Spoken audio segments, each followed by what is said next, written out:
turning back in your Bibles to Ecclesiastes chapter 2. Ecclesiastes 2, beginning in verse 18, will be our text this morning. We'll read there in just a minute, but you can go ahead and orient yourself to the passage and get your notes ready. One of the interesting, I guess you would say, challenges about preaching Sunday in and Sunday out is the way that Sundays work, at least in the structure of American society. Sundays are kind of like a gate for most of us. So Fridays and Saturdays, for many, there's at least some season or some hours of rest, perhaps, of recreation, doing some things that you enjoy. Time with your family, going on a hike, tackling that project around the house that you put off for far too long, watching a little ball, whatever it is. But when we get to Sunday morning, we stand at the gate. And on the other side of the gate lies work. All those responsibilities and tasks that grind us up each week.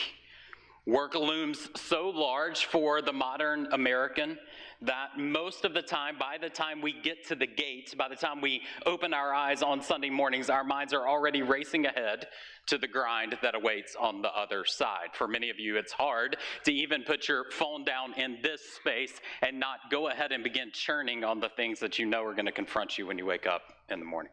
Emails to send, projects to tackle, meetings to endure, difficult conversations to have, money to stress over, kids to educate. So, I have good news this morning. Since your mind is already racing ahead to work, our topic this morning is going to be right in your wheelhouse. Because our subject from Ecclesiastes is work. So since your mind's already there, you're poised to heed Solomon's warning for us this morning. So as not to waste a good sermon, I want to define my terms right from the outset. What do I mean when we're talking about work? What do I think Solomon means when he's speaking of work? By work, I'm meaning any activity that uses gifts, provides for our needs, and betters society. Any activity that uses our gifts, uses our abilities, uses our passions, provides for our needs, and makes society better.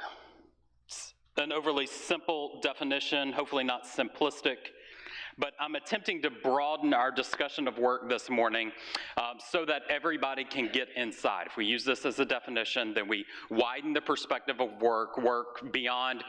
This is not merely, we're not merely talking about tasks that you're paid to perform. So anybody, everyone listening this morning is a worker. Retirees are workers, teenagers are you're not working merely when you're on the clock and being incentivized with pay. Secondly, work clearly is not merely something that happens outside of the home. It's not merely something that we sign a contract with a certain salary package to perform. So stay-at-home parents are most certainly working, right? And work, lastly, isn't merely something that happens out in the secular space, that kind of dichotomy that's typically introduced. Work being something that happens out there. Therefore, pastors, ministers, missionaries, you name it, are most certainly working. It's not just out there, but it's all of us. So we're all working. Everyone works. We work when we're technically working, and we work when we aren't technically working. The Bureau of Labor Statistics estimates that the average American will spend 90,000 hours over the course of their life working. That's 10.2 years, 24-hour days that you're going to spend. And this is merely accounting for the hours where you're technically on the clock. Okay, and we all know the hours that we're on the clock are probably doubled by the amount of hours that we spend thinking about what we've got to do when we're on the clock. So we all work. We spend a lot of time working. So it's really wise for us to listen to Solomon's warnings and instructions about work. Anything you're going to spend 10 years of your life doing, you should heed the biblical instructions. So 2 simple questions we're going to attempt to ask and answer this morning. What can't work do, and what can it do? What can't work do first? Secondly, what can work do? Doesn't get much simpler than that. Unfortunately, I think what we're going to find, at least what I find as I consider these ideas, is that the application and integration of these themes is super difficult. All right, so really simple pattern for the sermon and simple ideas, but integrating these into the rhythms of our lives is going to take you a boatload of work, so get ready. Let's begin chapter 2, verse 18. Chapter 2, verse 18. I'm just going to read this as an entire package for us, and then we'll go back and make some commentary rather than breaking it up. So 2:18 through the end of the chapter. And we'll get a glorious start here, right? Verse 18. I hated all my work that I labored at under the sun, because I must leave it to one who comes after me. Who knows whether he'll be wise or a fool? Yet he will take over all my work that I labored at skillfully under the sun. This too is futile. So I began to give myself over to despair concerning all my work that I had labored at under the sun. When there is a wise person whose work is done with wisdom and knowledge and skill, and he must give his portion to a person who has not worked for it. This too is futile, a great wrong. For what does the person get with all his work and all his efforts that he labors at under the sun? All his days are filled with grief. His occupation is sorrowful. Even at night, his mind does not rest. This too is futile. There's nothing better for a person than to eat, drink, and enjoy his work. I have seen that even this is from God's hand, because who can eat and who can enjoy life apart from him? For to the person who is pleasing in his sight, he gives wisdom, knowledge, and joy, but to the sinner he gives the task of gathering and accumulating in order to give to the one who is pleasing in God's sight. This too is futile and a pursuit of the wind. Now flip over with me to chapter 8. We're going to pick up those same themes in chapter 8. So you remember from our introduction, we're kind of spiraling around these ideas: possessions, power, prominence, pleasure, work. So Ecclesiastes chapter 8. Who is like the wise person who knows the interpretation of a matter? A person's wisdom brightens his face, and the sternness of his face is changed. Keep the king's command because of your oath made before God. Do not be in a hurry to leave his presence, and don't persist in a bad cause, for he will do whatever he wants. King's word is authoritative, and who can say to him, "What are you doing?" The one who keeps the command will not experience anything harmful, and a wise heart knows the right time and procedure. For every activity, there's a right time and a procedure, even though a person's troubles are heavy on him. Yet no one knows what will happen, because who can tell him what will happen? No one has authority over the wind to restrain it. There's no authority over the day of your death. No one is discharged during battle, and wickedness will not escape those who practice it to escape. All of this I have seen, applying my mind to all the work that is done under the sun, at a time when one person has authority over another to his harm. In such circumstances, I saw the wicked buried. They came and went from the holy place, and they were praised in the city where they did those things. But this too is futile, because the sentence against an evil act is not carried out quickly. The heart of a person is filled with desire to commit evil. Although a sinner does evil 100 times, it prolongs his life. I also know that it will go well with God-fearing people. They are reverent before him. However, it will not go well for the wicked, for they will not lengthen their days like a shadow. They are not reverent before God. There's a futility that's done on the earth. There are righteous people who get what the actions of the wicked deserve, and there are wicked people who get the actions that the righteous deserve. And I say this too is futile.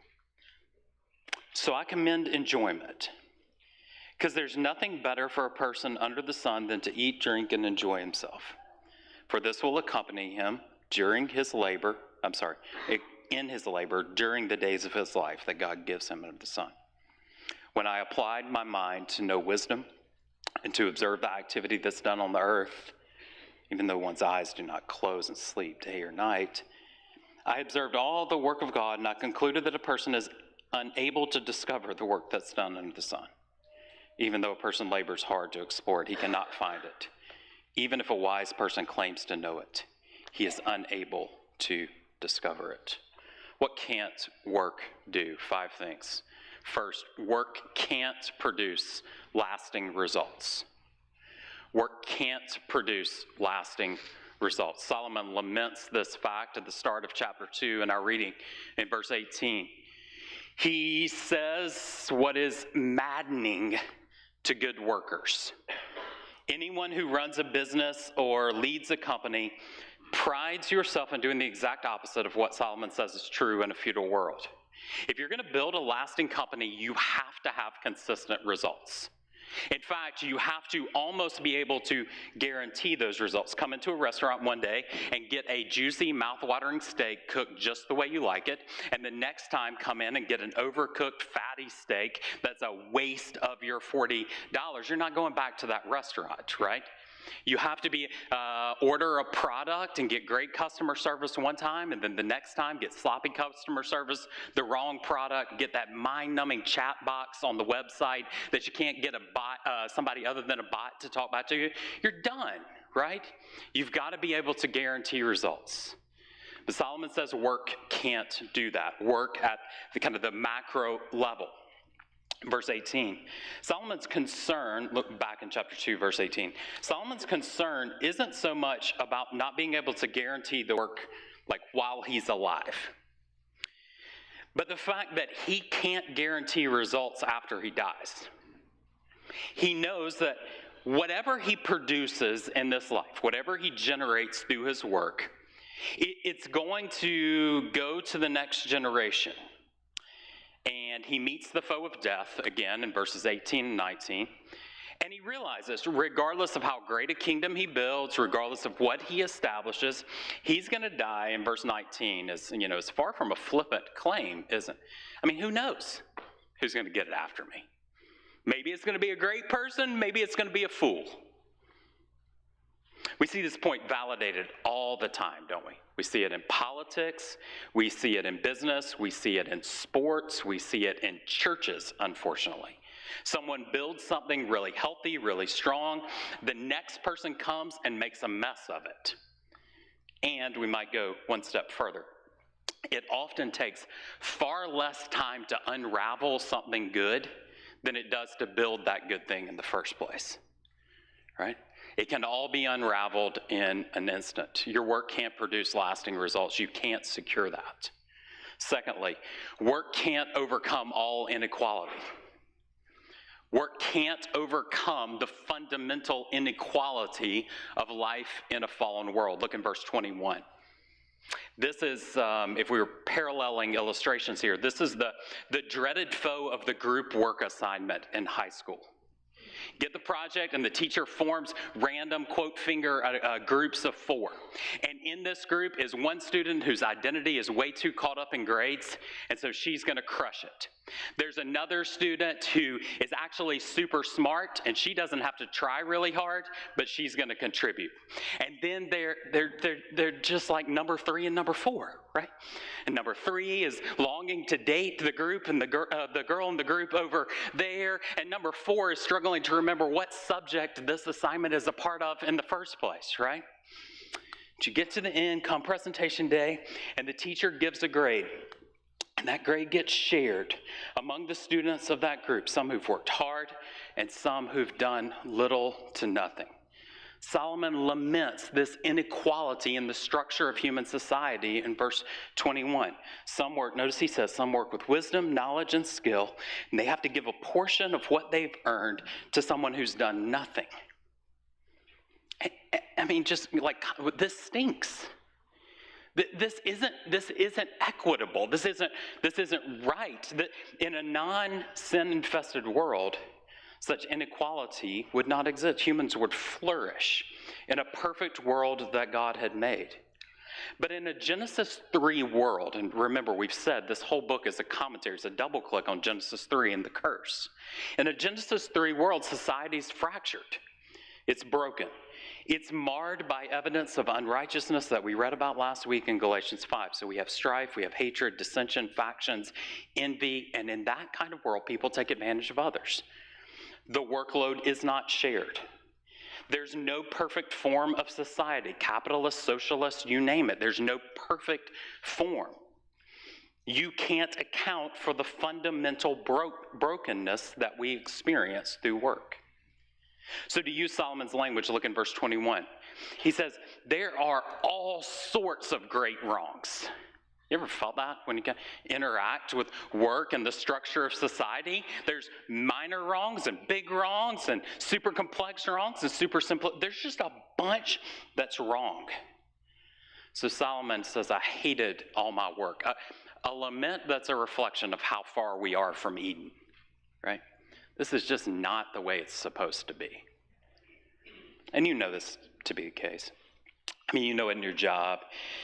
You work, you strive, you put effort and energy into tasks, and sometimes you get taken advantage of. Sometimes you make the same pay as somebody that slows up and slouches through work and scrolls the socials all day, right? It's just, perhaps the test case for this, though, is the blue-collar years of parenting, right?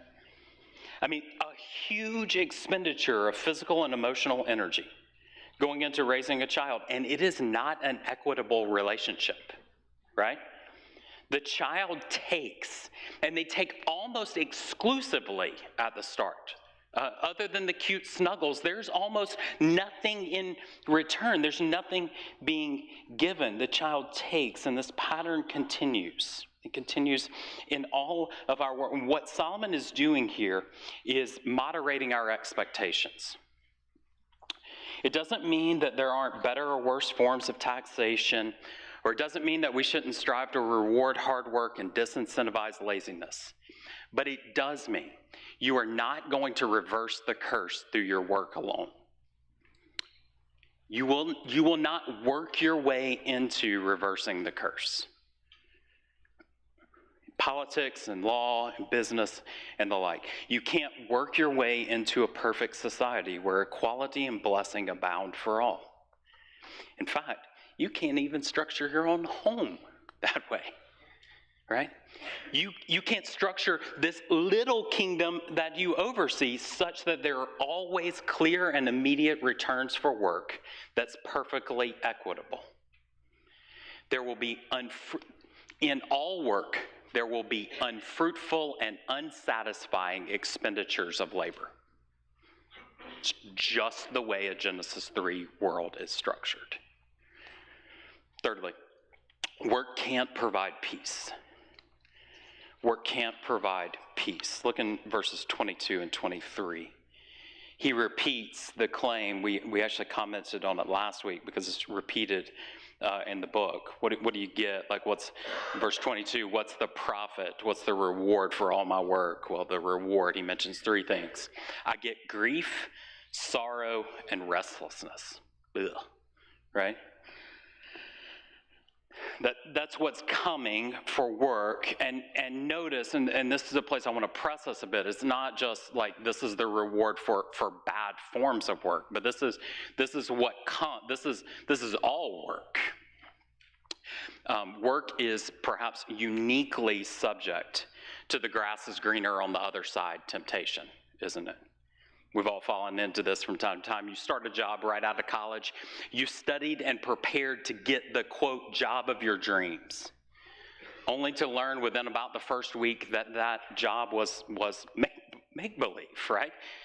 You always wanted to be a teacher. You played like you were a teacher since you were 5. When you had free time, you did all the teachery things. You were, ahead of your class in teacherdom, whatever. Through school, your high school voted you most likely to be great teacher. And then you get the first year of class and you meet kids, right? And you realize this is perhaps more than I bargained for. You studied engineering at Clemson, and you got an entry-level position doing what amounted to glorified data entry. Or you got the ideal job, but you got it at a disjointed company with a boss who seemed to hate you from day one and coworkers that were the equivalent of the middle school version of you, right? It was the dream job, but in the wrong place. And so what happens? For many of us, what happens is the process of several job changes, scrambling to find one that's going to be the best fit. And often these moves are helpful and important. And they do, in fact, get us to places where we can use our gifts in a better company to do more meaningful work. But I want to caution us with Solomon's caution here, that lurking behind these changes is often the thought, if I just get to the right job, I'll finally feel peace. I'm going to outgrow the grief and the sorrow and the restlessness.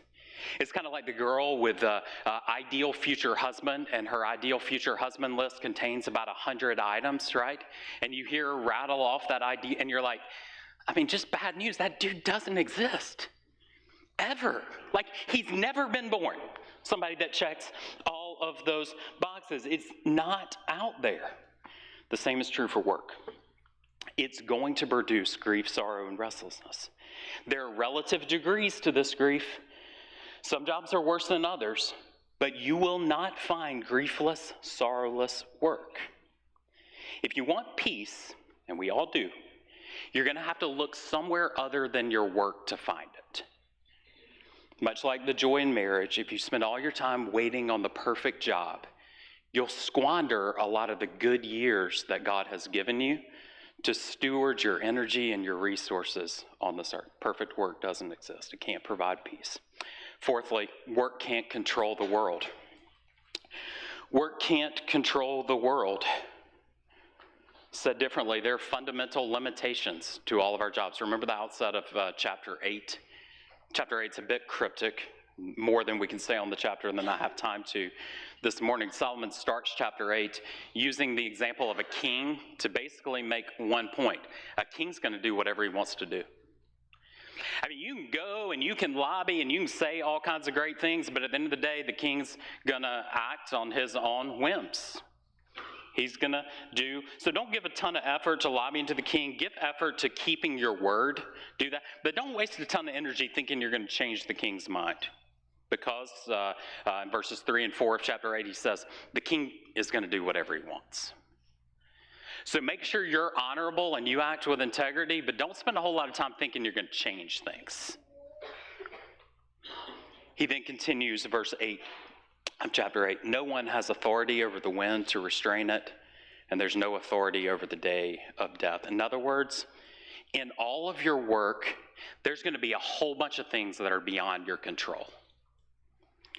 There's going to be a whole, and I think we could, as an aside, say, so then the effort based on chapter 8 is act with integrity, work honorably. But don't think you're changing the fundamental structure of human society through your work. There are inherent limitations to all of our work. You aren't going to rule the world, even if you're king.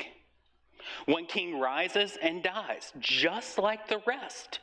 If Solomon can say this, how true for us, right?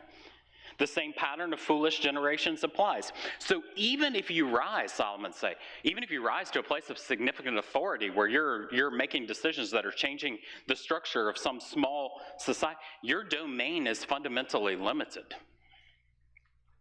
Your domain is fundamentally limited. You'll barely untangle the complexity of a company or a project or an assignment. You will certainly not rule the world. That job is reserved for God alone. So work's limited. Fifthly, work can't make sense of the purpose of life. Work can't make sense of the purpose of life.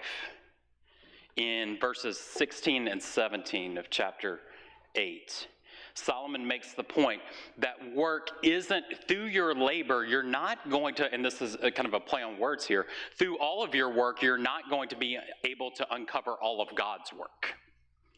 You're not going to be able to untangle all that God is doing in the, even if you work super hard, you aren't going to find the meaning of the world through your labors.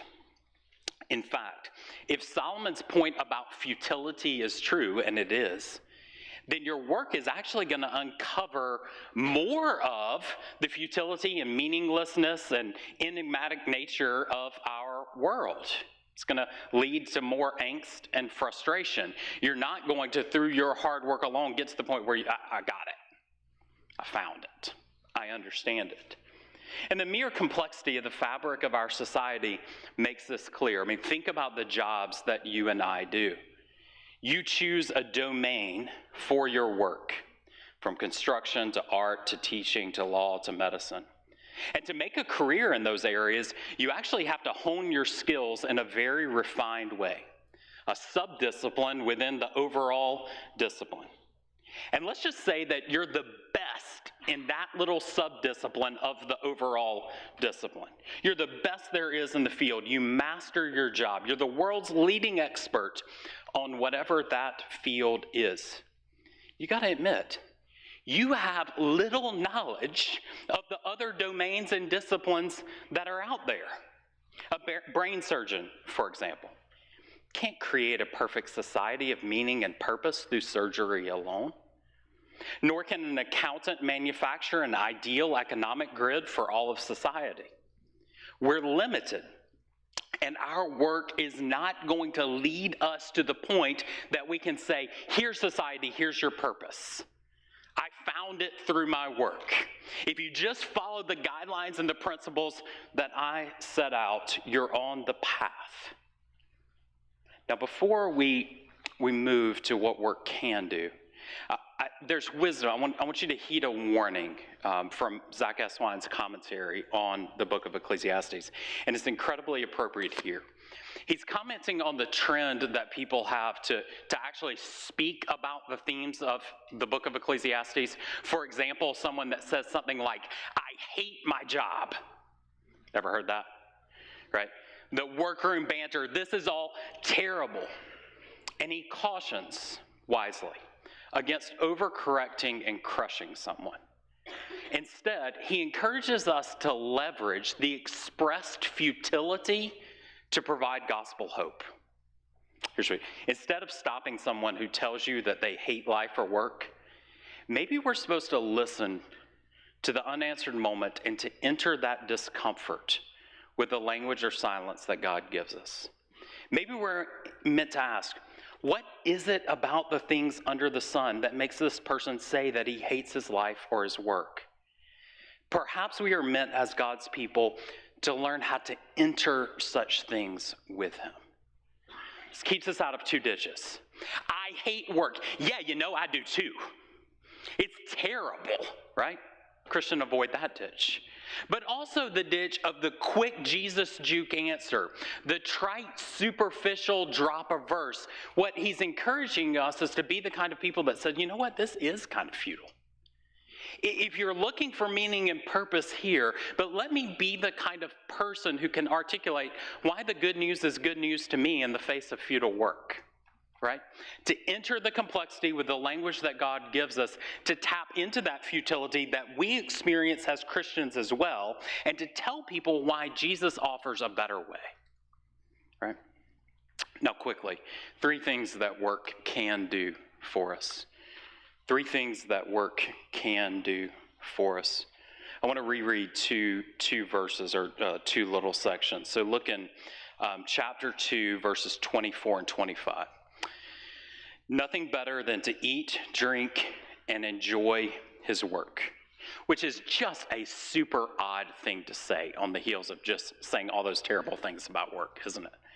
Nothing better than to eat, drink, and enjoy his work. I have seen that even this is from God's hand, because who can eat and who can enjoy life apart from him? Okay, put a pin in that and then fast forward back to chapter 8, verse 15.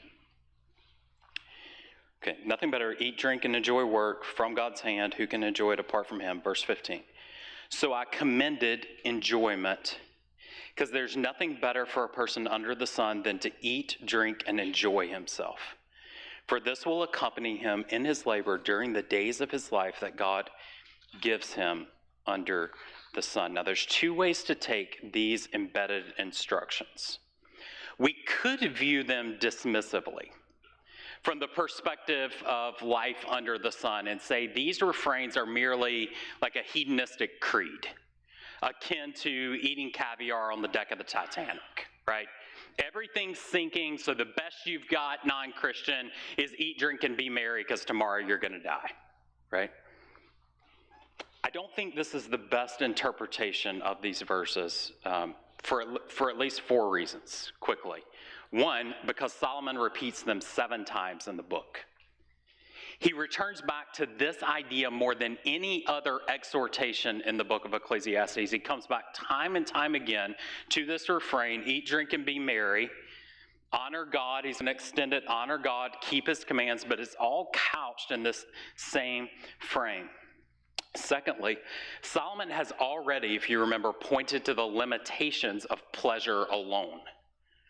So he's made it clear, Hugh preached this sermon a number of weeks back, he's made it clear that he's not commending pleasure as a means of finding meaning, purpose, and fulfillment in life. There's a fundamental dissatisfaction with this as the organizing purpose of life. Pleasure alone will not satisfy. So what I think he's commending here is something more. Third, and in our passage this morning, he traces this enjoyment back to God.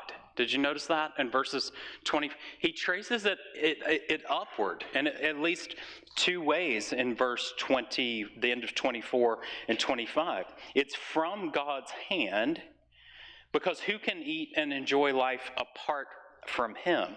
So one of the first places in the book of Ecclesiastes where the perspective shifts to beyond the sun, where we get a discussion of this coming God-word. So I don't think it's a hedonistic mantra for those apart from God, but rather this is traced to God. And then fourth, he anchors his conclusion of the book in chapters 11 and 12 this way. So this is his commending, particularly to the young, he says, eat, drink, and enjoy the life that God has given you under the sun. So he's building, and he builds to a crescendo that comes back to this very same idea that he's built at the start of the book. So I think he is saying something about the way that we approach and engage with work, with its relative meaninglessness and futility. Let me suggest 3 things work can do for us quickly. Work can allow us to enjoy God's good gifts. Work can allow us to enjoy God's good gifts. Verse 24, I can eat and drink and enjoy my work. Well, how does this work? How is this not totally counterintuitive? Think about it with me. If I don't have to seek meaning and fulfillment from my work, then I'm actually freed up to enjoy the good that God gives me in my work. If those things aren't ultimate, then I can experience the blessing that comes in sub-ultimate blessings that God would give. And this is true in the work itself. There are things in my work that I enjoy doing, that contribute to society. There are times when I see a contribution that I'm making. I find friends. I get to create and use my gifts. There's blessing in that. And it's also true of the reward that comes from our work. The reward that comes from our work allows us to eat good meals that we didn't cook. It allows us to go on trips, to sit at the beach, to go to the movies, to take in an indulgent snack from time to time. Work is a means by which I experience the provision of God in this world. Solomon isn't, in my estimation, commending resignation, but he's commending attentiveness to God's activity. How is God's goodness seen in the normal rhythms of my life and work? Which exhorts me to approach work as gift and not gain. To see my work not as mere striving, but as receiving from the hand of God. Work ushers me into an aquarium where I get to gaze at the complexity and beauty of God's good provision in this fallen world. I get to see these blessings. The problem for most of us, myself included, is that we've so normalized the recurring blessings of God that we lose the awe that should be found in this normal provision. God gave me that. And as we train ourselves to approach our work as gift and not gain, we learn to receive God's goodness with joy in the same way that we came to believe the gospel in the first place.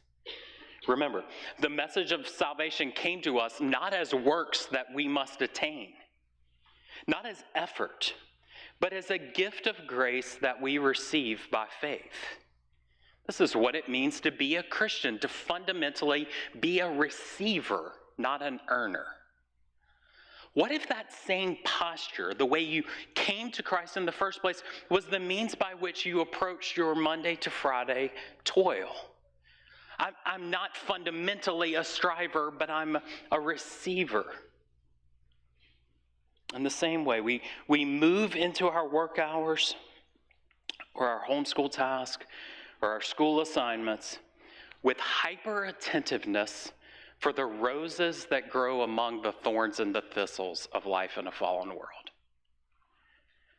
What if the focus shifts from hyper-attentiveness to the thorns and thistles, to hyper-attentiveness to the roses that are blooming amid all that complexity? Here again, Zach S1 is incredibly helpful. I'll read the extended quote. Death has pointed its headlight at us and started its engine.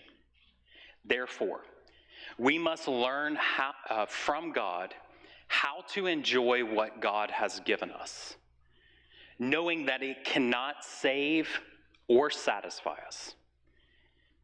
Notice this.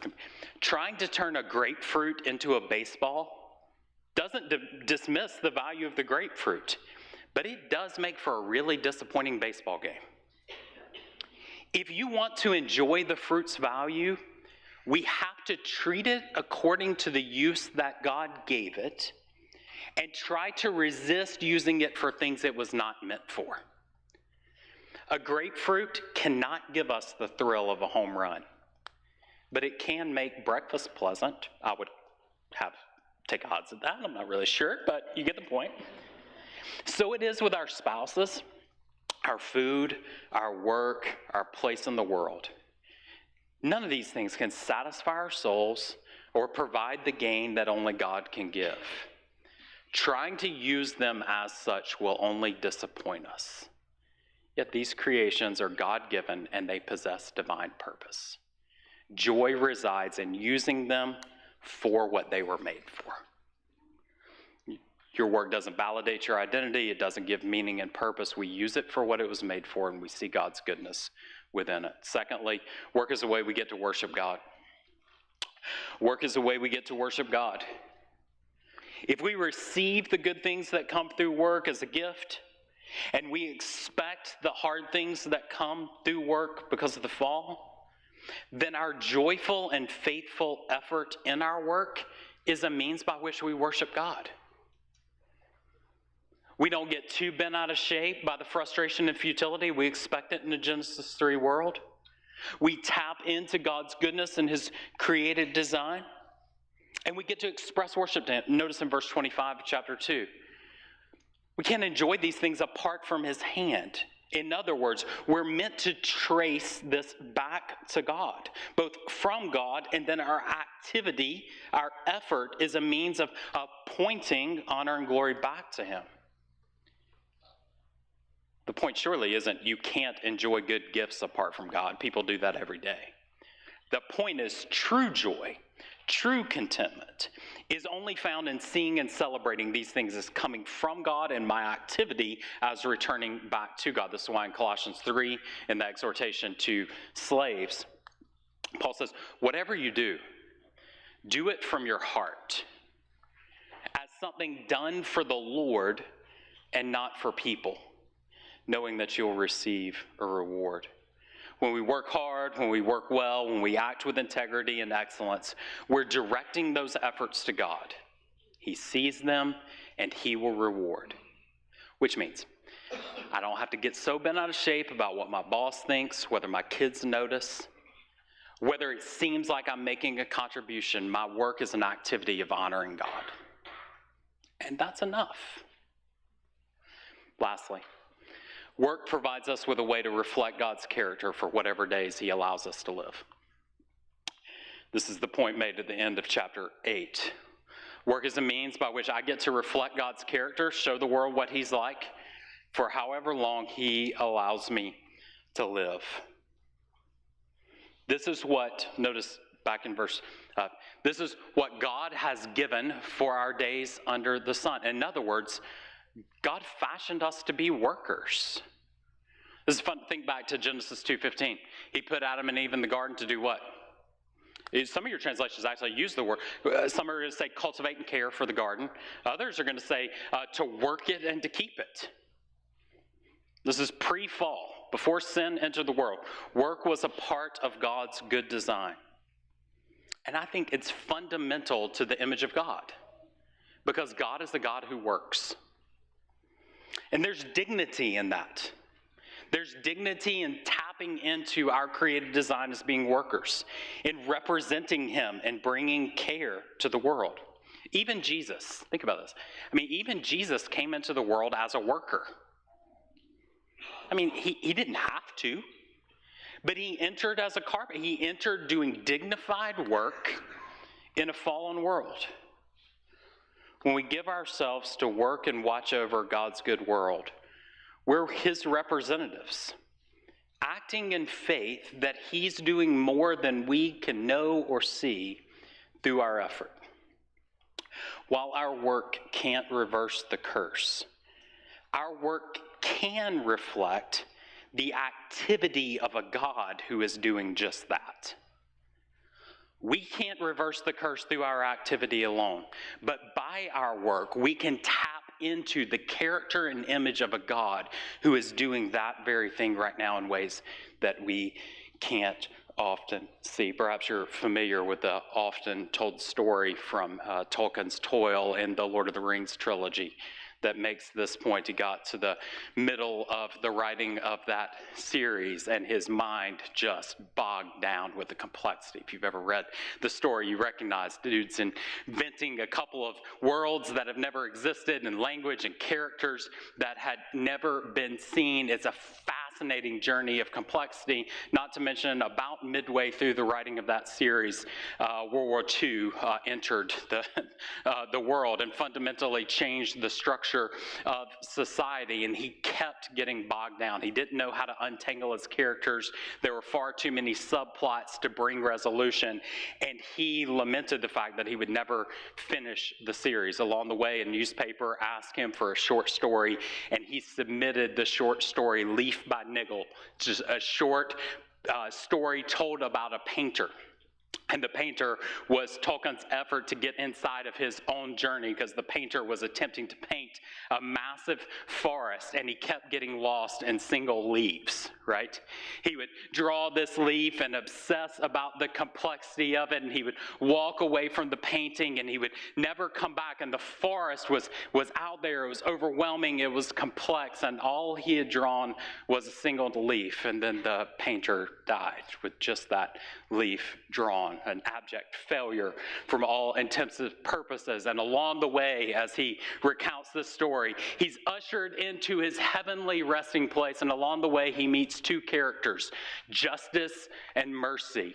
Justice speaks harsh words to him. You're a failure. You never did it. You never got to the good work that you were supposed to do. And Mercy doesn't speak, but ushers him into the forest. And there, Tolkien ends the story this way.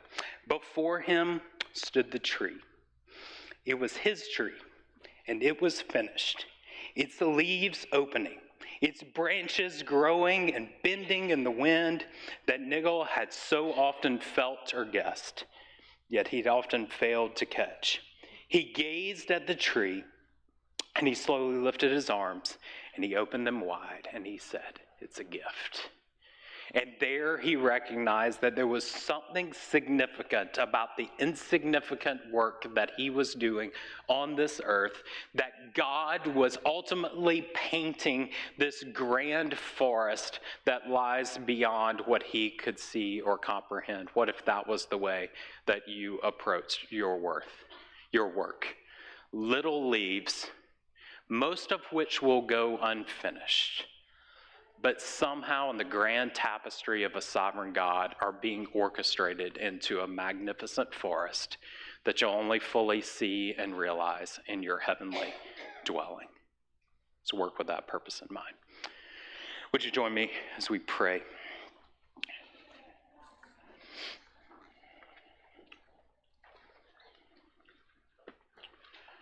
As we often do, let's just provide a bit of time and space for you to reflect, particularly for you to think this morning, Christian, about how you speak of your work, how you do your work, how you honor God in that work. And allow the tension of this morning's passage, both the futility but the beauty. Allow the Spirit to meddle in your heart as you think about what awaits tomorrow. After a moment of silent reflection, I'll end our time in prayer.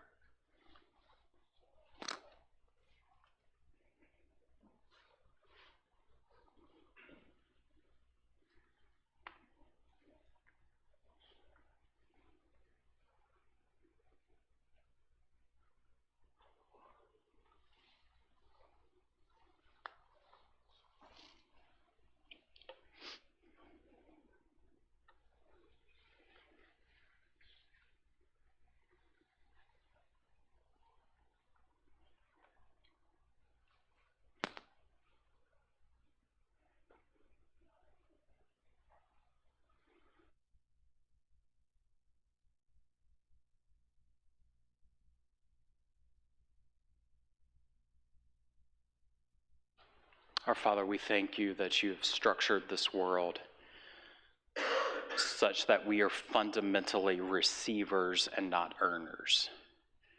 We thank you that the way that we relate to you is from you as gift of grace. And we pray that that would posture our hearts to receive in all the abundance the ways that you choose to give your blessings. We know that our fallen temptation is to over-identify with our jobs and to see them as means of status or identity or fulfillment or meaning or purpose. We pray that you would break us free from the oppression that comes from that weight, and give us the joy-found freedom of receiving the good things that you give us through our labor.